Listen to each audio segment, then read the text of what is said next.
पहला प्रश्न कहता है कि अमीबा में अलैंगिक जनन किस प्रकार का होता है? मुकुलन होता है, बहुखंडन, द्विखंडन, बीजाणु। यहाँ पर आप सोच रहे होंगे कि अमीबा में तो बहुखंडन और द्विखंडन दोनों होता है, तो क्या होता है? तो यहाँ पे एक लॉजिक लगता है, तो चलिए उस लॉजिक पर ध्यान देते हैं। तो यहाँ पर देखिए, सामान्य अवस्था जब बोले, सामान्य अवस्था या फिर सामान्य अवस्था ना देकर आपसे डायरेक्ट पूछ दिया जाए कि अमीबा में अलैंगिक जनन किस प्रकार का होता है, तो वहाँ पे आप द्विखंडन दीजिएगा। यदि आपसे पूछता है कि प्रतिकूल अवस्था में अमीबा में अलैंगिक जनन किस प्रकार का होता है, तब इसका उत्तर हो जाएगा बहुखंडन। यदि आपसे सामान्य अवस्था ना देकर डायरेक्ट आपसे पूछता है कि अमीबा में अलैंगिक जनन किस प्रकार का होता है, तो इसका उत्तर आप सही उत्तर मारिएगा ऑप्शन नंबर सी, द्विखंडन। नमस्कार दोस्तों, सौरभ स्टडी पॉइंट में आप सभी का बहुत ही स्वागत है। दोस्तों, आज हम क्लास 10th के साइंस के चैप्टर जीवों में जनन के मोस्ट इंपॉर्टेंट चैप्टर में पार्ट 1 करने जा रहे हैं, जिसमें क्वेश्चन नंबर 1 से लेकर 30 तक हम इस वीडियो में सोल्यूशन करने वाले हैं। इस वीडियो में मैं आपको बोर्ड एग्जाम में बार बार पूछे जाने वाले ऑब्जेक्टिव क्वेश्चन बिल्कुल आसान भाषाओं में समझाऊंगा, तो वीडियो को अंत तक जरूर देखिए, क्योंकि यही सवाल बोर्ड एग्जाम में सीधे या घुमा फिरा कर पूछे जाते हैं। तो चलिए बिना किसी समय बर्बाद किए पहले प्रश्न की तरफ। दोस्तों, हमारा पहला प्रश्न कहता है कि अमीबा में अलैंगिक जनन किस प्रकार का होता है? मुकुलन होता है, बहुखंडन, द्विखंडन, बीजाणु। यहाँ पर आप सोच रहे होंगे कि अमीबा में तो बहुखंडन और द्विखंडन दोनों होता है, तो क्या होता है? तो यहाँ पे एक लॉजिक लगता है, तो चलिए उस लॉजिक पर ध्यान देते हैं। तो यहाँ पर देखिए, सामान्य अवस्था जब बोले, सामान्य अवस्था या फिर सामान्य अवस्था ना देकर आपसे डायरेक्ट पूछ दिया जाए कि अमीबा में अलैंगिक जनन किस प्रकार का होता है, तो वहाँ पे आप द्विखंडन दीजिएगा। यदि आपसे पूछता है कि प्रतिकूल अवस्था में अमीबा में अलैंगिक जनन किस प्रकार का होता है, तब इसका उत्तर हो जाएगा बहुखंडन। यदि आपसे समान अवस्था ना देकर डायरेक्ट आपसे पूछता है कि अमीबा में अलैंगिक जनन किस प्रकार का होता है, तो इसका उत्तर आप सही उत्तर मारिएगा ऑप्शन नंबर सी, द्विखंडन। तो चलिए प्रश्न नंबर 2 की तरफ। हमारा प्रश्न नंबर 2 कहता है कि इष्ट में जनन की विधि होती है द्विखंडन, मुकुलन, बीजाणु, निषेचन। तो ये रहा हमारा इष्ट का तस्वीर। यहाँ पर देख सकते हैं इष्ट में कुछ प्रवध निकल रहे हैं। तो ये प्रवध किस में निकलते हैं? तो हम जैसे कि मुकुलन की परिभाषा से हम जान चुके हैं कि मुकुलन वैसी प्रक्रिया होती है, यानी वैसी जनन होती है जिससे शरीर से उभार निकलते हैं। यही तो हमारा आंसर मिल गया। तो इष्ट में जनन की कौन सी विधि होती है? तो मुकुलन विधि होती है। तो चलिए प्रश्न नंबर 3 की तरफ। हमारा तीसरा महत्वपूर्ण प्रश्न है कि स्पाइरोजायरा में जनन होता है द्विखंडन, मुकुलन, विखंडन, बीज द्वारा। तो ये रहा हमारा स्पाइरोजायरा, और स्पाइरोजायरा जो है बहुत सारे भागों में विभक्त हो गए हैं, तो ऐसी प्रक्रिया विखंडन कहलाती है। तो ये हमारा सही उत्तर हो जाएगा ऑप्शन नंबर सी, विखंडन। स्पाइरोजायरा में जनन होता है विखंडन का। हमारा चौथा प्रश्न कहता है कि राइजोबस में अलैंगिक जनन होता है। तो ये रहा हमारा राइजोबस का तस्वीर। तो यहाँ पे आप क्या देख रहे हैं? राइजोबस जो है एक कठोर, यानी एक अच्छे से कठोर आवरण में बंद है, और यह एक निश्चित वातावरण यानी एक निश्चित अवधि के बाद जो है फट जाएगी और अपने जैसे अनेक संतानों का उत्पन्न करेगी। तो इस प्रकार की जो अलैंगिक जनन होती है वह बीजाणु निर्माण कहलाती है। तो राइजोबस में कौन सी जनन पाई जाएगी अलैंगिक जनन की? तो जनन विधि पाई जाएगी। राइजोबस एक अलैंगिक जनन करने वाला है, जिसमें अलैंगिक जनन की विधि जीवाणु निर्माण होता है। तो चलिए प्रश्न नंबर 5 की ओर। हमारा पांचवा प्रश्न कहता है कि अलैंगिक जनन से उत्पन्न संतान कैसी होती है? माता पिता से भिन्न होती है, समान होती है यानी माता पिता के जैसा होती है, केवल लड़के जैसा, केवल माता के जैसा। जी हाँ दोस्तों, अलैंगिक जनन में उत्पन्न संतान जो होगा माता पिता के समान होगा। तो इसका ऑप्शन नंबर बी जो है हमारा सही उत्तर है। जैसे कि यहाँ पे देख सकते हैं अमीबा जो है, अमीबा से उत्पन्न संतान जो होगा वह अमीबा के जैसा ही होगा, और इसमें कोई परिवर्तन नहीं होने वाला। हमारा छठा महत्वपूर्ण प्रश्न है कि लैंगिक जनन में कितने जनक होते हैं? तो हमारा इसका सही उत्तर हो जाएगा ऑप्शन नंबर बी, 2 जनक। क्योंकि लैंगिक जनन में एक नर और एक मादा जो होते हैं जनक भाग लेते हैं, जिससे बच्चे निषेचन करने के बाद बच्चे का उत्पन्न करते हैं। तो हमारा सही उत्तर हो जाएगा लैंगिक जनन में कितने जनक होते हैं? तो ऑप्शन नंबर बी, 2 जनक होते हैं।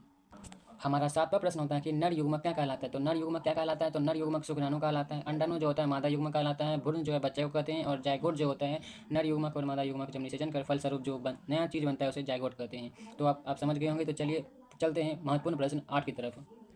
हमारा आठवां महत्वपूर्ण प्रश्न है कि मादा युग्मक क्या कहलाता है? तो मादा युग्मक क्या कहलाता है? अंडाणु कहलाता है, जैसा कि मैंने पिछले प्रश्न में बताया। तो भ्रूण किसे कहते हैं, जायगोट किसे कहते हैं, शुक्राणु किसे कहते हैं, ये तो आपको पता ही है। तो चलिए प्रश्न नंबर 9 की तरफ। हमारा नौवां प्रश्न कहता है कि निषेचन के फलस्वरूप बनता है। तो निषेचन के फलस्वरूप क्या बनता है? तो निषेचन के फलस्वरूप जो हमारा जायगोट बनता है, क्या बनता है? जायगोट बनता है। मानव निषेचन के फलस्वरूप जायगोट बनता है। तो हाँ, चलिए प्रश्न नंबर 10 की तरफ। हमारा 10वां महत्वपूर्ण प्रश्न है कि मानव में निषेचन होता है। मानव में निषेचन कहाँ होता है? गर्भाशय में, अंडाशय में, फलोपियन नली में, या फिर योनि में। आप अभी तक सौरभ स्टडी पॉइंट को सब्सक्राइब नहीं किए हैं तो सब्सक्राइब जरूर कर लीजिए, क्योंकि यहाँ पर आपको मोस्ट इंपॉर्टेंट भी क्वेश्चन कराया जा रहा है, जो कि आपके एग्जाम में बोर्ड एग्जाम में पूछे जाने का 100% संभावना रखते हैं। तो चलिए फिर से शुरू करते हैं प्रश्न नंबर 11 से। तो दोस्तों, हमारा 11वां प्रश्न कहता है कि शुक्राणु बनते हैं। ऑप्शन ए प्रोस्टेट ग्रंथि, मूत्राशय में, वृषण में, अंडाशय में। तो हमारा सही उत्तर हो जाएगा ऑप्शन नंबर सी, वृषण में, क्योंकि शुक्राणु जो है वृषण में बनते हैं। यह रहा हमारा वृषण, और यहीं पर जो हमारा शुक्राणु बनता है। दोस्तों, हमारा 12वां महत्वपूर्ण प्रश्न कहता है कि अंडाणु बनते हैं। तो अंडाणु कहाँ बनते हैं? गर्भाशय में बनते हैं, फ्लोपियन नली में बनते हैं, अंडाशय में बनते हैं, योनि में बनते हैं। तो हमारा अ से अंडाणु हो जाता है और अ से अंडाशय हो जाता है, यानी इसमें भी अंडा, इसमें भी अंडा। तो हमारा उत्तर यहाँ पे ट्रिक से बन जाता है। तो अंडाणु कहाँ बनते हैं? तो अंडाशय में बनते हैं। तो हमारा 13वां महत्वपूर्ण प्रश्न है कि गर्भाशय का मुख्य कार्य क्या है? अंडाणु बनाना, निषेचन, भ्रूण का विकास, हार्मोन का स्राव। तो हमारा सही उत्तर हो जाएगा ऑप्शन नंबर बी, भ्रूण का विकास। भ्रूण का विकास यानी बच्चे का विकास। ये जो बच्चा है इसके विकास, स्वस्थ मानसिक सभी के प्रकार से सहायता करता है। कौन? ये गर्भाशय का मुख्य कार्य है। हमारा 14वां महत्वपूर्ण प्रश्न है कि टेस्टोस्टेरोन हार्मोन जो होता है स्रावित कहाँ से होता है। टेस्टोस्टेरोन हार्मोन जो होता है कहाँ से स्रावित होता है। पिट्यूटरी से, थायराइड से, वृषण से, अधिवृक्क से। तो इसका सही उत्तर हो जाएगा ऑप्शन नंबर सी, वृषण से। ऑप्शन नंबर सी, वृषण से टेस्टोस्टेरोन हार्मोन कहाँ स्रावित होता है, वृषण से स्रावित होता है। हमारा 15 नंबर महत्वपूर्ण प्रश्न है कि एंड्रोजन हार्मोन संबंधित है। एंड्रोजन हार्मोन किससे संबंधित है। तो एंड्रोजन हार्मोन स्त्री से संबंधित है। एंड्रोजन हार्मोन किससे संबंधित है, स्त्री से संबंधित है। स्त्री से संबंधित कौन हार्मोन है, एंड्रोजन हार्मोन है। हमारा 16वां नंबर महत्वपूर्ण प्रश्न है कि पुष्प पौधों का कौन सा अंग है। पुष्प जो है कौन सा अंग है, पोषण का अंग है, श्वसन का अंग है, जनन अंग है, उत्सर्जन अंग है। तो पुष्प जो है एक प्रकार का जनन अंग है। तो पुष्प में पौधों का कौन सा अंग होता है, जनन अंग होता है। परागकण बनते हैं वर्तिकाक में, अंडाशय में, पुंकेश्वर में, दल में। दोस्तों इस तरह में जो प्रश्न है कि मोस्ट प्रीवियस इंपॉर्टेंट क्वेश्चन है या बोर्ड एग्जाम में बार बार पूछे जाते हैं। लगभग कई साल इस प्रश्न को पूछ दिया गया है। तो यह प्रश्न जो है बहुत ही इंपॉर्टेंट है। परागकण कहाँ बनते हैं, तो परागकण जो है पुंकेश्वर में बनते हैं। परागकण कहाँ बनते हैं, पुंकेश्वर में बनते हैं। यह हमेशा आप याद रखिएगा। तो चलिए प्रश्न नंबर 18 की तरफ। हमारा 18वां नंबर प्रश्न कहता है कि परागकण का क्या अर्थ होता है। परागकण का अर्थ होता है निषेचन, बीज का निर्माण यानी बीज बनना, परागकण का स्थानांतरण, फल बनना। जैसा कि 17 नंबर प्रश्न में हम देखेंगे परागकण कहाँ बनते हैं, तो पुंकेश्वर में बनते हैं। परागकण से होते हैं एक पुष्प से दूसरे पुष्प के पुष्प पर स्थानांतरण होने से बनते हैं। तो परागकण का क्या अर्थ हो जाएगा, परागकण का स्थानांतरण। परागकण का स्थानांतरण हो जाएगा। परागकण कहाँ बनते हैं, तो पुंकेश्वर में बनते हैं। तो परागकण का अर्थ होता है परागकण का स्थानांतरण। तो चलिए प्रश्न नंबर 19 की तरफ। दोस्तों हमारा प्रश्न नंबर 19 कहता है कि निषेचन के बाद बीजांड बनता है। तो बीजांड कहाँ बनेगा, तो बीजांड जो है बीज में बनेगा। कि ये देख रहे हैं आप, ये है हमारा बीजांड, ये बीजांड है हमारा। और जब पुष्प जो होता है यानी जब इसे पिछले प्रश्न में देखा परागकण से स्थानांतरण होते हैं तो वहाँ पे निषेचन हो जाता है जिससे बीजांड बनता है। तो बीजांड कहाँ बनता है, बीज में बनेगा। पौधों के यहाँ पे जो होता है बीज रहता है जिसमें ये तो हमारा बीजांड है और ये हमारे देखो यहाँ से देख सकते हैं हमारा बीजांड है। तो आई होप आप समझ गए। चलिए प्रश्न नंबर 20 की। हमारा 20वां महत्वपूर्ण प्रश्न है कि अंडाशय निषेचन के बाद बनता है। अंडाशय निषेचन के बाद क्या बनता है, बीज बनता है, फल बनता है, जड़ बनता है, पत्ती बनता है। तो जैसा कि हम पिछले प्रश्न में देखा कि पुष्प में पहले निषेचन हुआ, उसके बाद जो है बीजांड, बीजांड बीच में जो है बीजांड का निर्माण हुआ। तो उसके बाद यहाँ पे क्या बनता है, फल बनता है। फल बन गया तो हमारा 20वां प्रश्न का उत्तर क्या हो जाएगा। तो हमारा 20वां प्रश्न कहता था कि अंडाशय निषेचन के बाद बनता है। तो हमारा सही उत्तर हो जाएगा ऑप्शन नंबर बी, फल। क्योंकि यहाँ पे जो है फल का निर्माण हुआ। ये हमारा बीजांड हुआ, नहीं पहले निषेचन हुआ था, फिर बीजांड का बीज में बीजांड का निर्माण हुआ, फिर निषेचन के बाद जो है फल का निर्माण हुआ। हमारा 21वां महत्वपूर्ण प्रश्न कहता है कि किशोरावस्था की शुरुआत लगभग होती है 6 वर्ष में, 9 वर्ष में, 11 वर्ष में, 18 वर्ष में। तो हमारा सही उत्तर हो जाएगा ऑप्शन नंबर सी, 11 वर्ष में। किशोरावस्था की शुरुआत जो होती है 11 वर्ष से होती है और यह अंत कब होती है, 18 से 19 साल के अंत हो जाती है।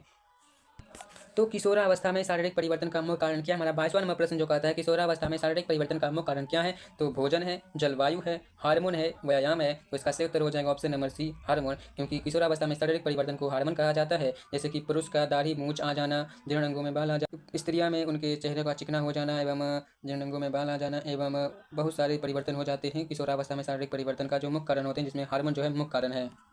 हमारा 23वां महत्वपूर्ण प्रश्न कहता है कि लड़कों की आवाज़ में भारीपन होने का मुख्य कारण क्या है। तो फेफड़ा है, हार्मोन है, हृदय है, मस्तिष्क है। तो इसका सही उत्तर ऑप्शन नंबर बी हो जाएगा, हार्मोन। क्योंकि हम जानते हैं कि किशोरावस्था में होने वाले शारीरिक परिवर्तन का कारण क्या होता है, हार्मोन होता है। इसीलिए लड़कों की आवाज़ का भारीपन होने का मुख्य कारण क्या होगा, हार्मोन होगा। तो चलिए प्रश्न नंबर 24 की तरफ। हमारा 24 नंबर प्रश्न करता है भ्रूण के विकास होता है। तो भ्रूण का विकास कहाँ होता है, अंडाशय में होता है, फलोपियन नली में होता है, गर्भाशय में होता है या फिर योनि में होता है। तो हमारा सही उत्तर हो जाएगा ऑप्शन नंबर सी, गर्भाशय में। क्योंकि भ्रूण का विकास जो होता है गर्भाशय में होता है। हमारा 25वां नंबर प्रश्न है कि जाइगोट बनता है। तो जाइगोट कहाँ बनता है, जाइगोट तो निषेचन से जाइगोट बनता है। परागण से बनता है, मुकुलन से बनता है, विखंडन से नहीं बनता है। मतलब जो अलैंगिक जनन होते हैं, अलैंगिक जनन की विधियाँ, उनमें जाइगोट का निर्माण नहीं होता है। केवल लैंगिक जनन में ही जाइगोट का निर्माण होता है। तो लैंगिक जनन में निषेचन होता है तो वहाँ पर क्या होगा, जाइगोट का निर्माण होगा। तो चलिए प्रश्न नंबर 26 की तरफ। हमारा 26वां महत्वपूर्ण प्रश्न है जो कि कहता है कि अलैंगिक जनन में विविधता होती है। तो अलैंगिक जनन में विविधता कम होगी, अधिक होगी, बहुत अधिक होगी, नहीं होगी। तो इसका सही उत्तर हो जाएगा ऑप्शन नंबर बी, कम होगी। क्योंकि लैंगिक जनन में विविधता जो होती है बहुत ही अधिक होती है, क्योंकि वे माता पिता से भिन्न होते हैं।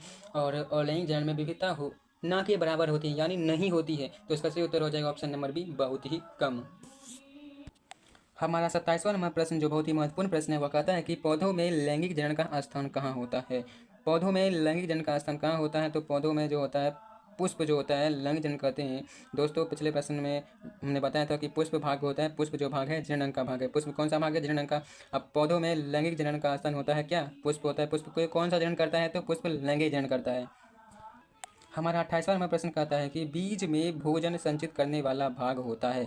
तो भोजन को संचित कौन करता है बीज में, तो भ्रूण करता है, बीज आवरण करता है, बीज पत्र करता है या फिर जड़ करता है। तो हमारा सही उत्तर हो जाएगा ऑप्शन नंबर सी, बीज पत्र हो जाएगा। क्योंकि बीज में भोजन संचित करने वाला जो भाग होता है वह बीज पत्र कहलाता है। तो यहाँ पे भोजन जो है संचित रहता है। तो ये क्या है, बीज में भोजन संचित है ये, तो ये हमारा बीज पत्र होता है। तो हमारा सही उत्तर हो जाएगा option number B, option number C, बीज पत्र। दोस्तों हमारा 29वां नंबर प्रश्न कहता है कि मानव में जनन कोशिका क्या कहलाती है। मानव में जनन कोशिका क्या कहलाती है, तो भ्रूण कहलाती है, जायकोट कहलाती है, युग्मक कहते हैं, हार्मोन कहते हैं। तो भ्रूण तो बच्चे को कहते हैं, जायकोट जो होते हैं नर युग्मक और मादा युग्मक के निश्चन के फलस्वरूप बनने वाले चीज़ होते हैं, और हार्मोन तो आप जानते ही हैं। तो हमारा सही उत्तर हो जाएगा ऑप्शन नंबर सी, युग्मक। मानव की जनन कोशिका कहलाती है युग्मक। तो हमारा सही उत्तर हो जाएगा ऑप्शन नंबर सी। तो आई होप आप समझ गए होंगे। तो चलिए प्रश्न नंबर 30 की तरफ। हमारा 30वां और आखिरी महत्वपूर्ण प्रश्न है कि निम्न में से कौन अलैंगिक जनन का उदाहरण है। तो कौन अलैंगिक जनन का उदाहरण है, तो मानव। मानव कौन जनन करता है, मानव लैंगिक जनन करता है। मेढक भी लैंगिक जनन करता है, अमीबा जो है अलैंगिक जनन करता है, और पक्षी जो होते हैं वह भी लैंगिक जनन करते हैं। तो हमारा सही उत्तर हो जाएगा ऑप्शन नंबर सी, अमीबा जो अलैंगिक जनन करता है, जिसमें माता पिता से कोई भिन्नता उत्पन्न नहीं होती है, जैसा कि आप चित्र में देख ही सकते हैं। तो दोस्तों आज के इस वीडियो में हमने क्लास 10th के साइंस में जीवों में जनन के क्वेश्चन 1 से 30 तक सभी महत्वपूर्ण ऑब्जेक्टिव क्वेश्चन पढ़ लिए हैं। अगर आप चाहते हैं क्वेश्चन 31 से आगे पार्ट 2 भी इसी तरह आसान भाषा में समझाया जाए, तो वीडियो को लाइक कीजिए और कमेंट में जरूर लिखिए पार्ट 2। वीडियो को अपने दोस्तों के साथ शेयर कीजिए, और अगर आपने अभी तक सौरभ स्टडी पॉइंट को सब्सक्राइब नहीं किया है तो अभी सब्सक्राइब कर लीजिए। अगर आप चाहते हैं इसका पार्ट 2 भी आए तो कमेंट में लिखिए पार्ट 2। तो मिलते हैं अगले वीडियो में, तब तक पढ़ते रहिए, बढ़ते रहिए। धन्यवाद। तो मिलते हैं अगले पार्ट 2 में।